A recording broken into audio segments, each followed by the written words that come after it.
bawaannya. Dari mana Papua bukan? Ini rambutnya.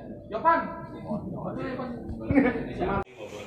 Waalaikumsalam warahmatullahi wabarakatuh. Salam sejahtera kita semua rekan-rekan media. Hari ini kembali kami merilis hasil tangkapan dari Polres Sukabumi. Saya sampaikan bahwa semakin mendekati hari raya Idul Fitri, kejahatan biasa meningkat. Kemudian kita meningkatkan intensitas patroli, kemudian pengungkapan kasus, supaya kalaupun ada pengungkapan kasus bisa dikontrol dengan kalaupun ada banyak kejahatan bisa dikontrol dengan pengungkapan kasus.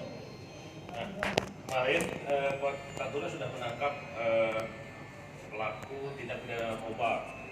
Hari ini tadi malam mereka melakukan penangkapan dari hasil patroli terhadap adanya kepemilikan senjata api dan kepemilikan senjata tajam. Yang pertama ditangkap atas nama Windy Apriansah alias Gion bin Amiruddin. Orangnya yang mana? Tunjuk tangan kepala, yang angkat kepala. Tunjuk tangan. Nah, Asli warga desa Payukutan, Kota Pramuka, Kecamatan Pramuka Barat. Dari tersangka kita menyita sebuah senjata api jenis apa nih ya? Pistol. Seperti pistol ya, rakitan tapi ya saya kira ya. revolver. Ya, dengan 2 butir peluru tajam. Nanti kita tanya dari mana dan sebagainya. Ini adalah patroli.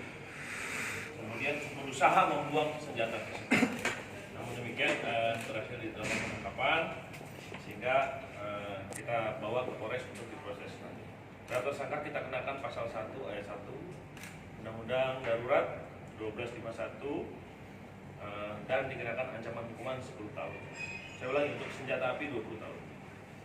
Kemudian setelah menangkap tersangka atas nama Windy, melakukan patroli kembali, ditangkap di bawah Kemang sebuah senjata tajam. Ini pawakan senjata tajam, kurang lebih 50 cm.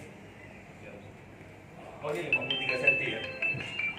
Namanya Miko Kasa bin Kasrun. Ya, sudah sadar ya, nggak usah disuruh, sudah tunjuk tangan. Ini namanya penuh kesadaran dan ditinggali.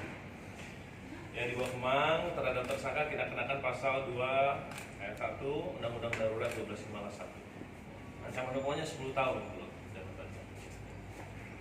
Jadi memang kembali saya mengingatkan kepada warga Kota Pramuka menjelang Lebaran, terutama di pusat-pusat perbelanjaan, kemudian juga di tempat-tempat yang sepi, saya mohon untuk menjaga keselamatan pribadi.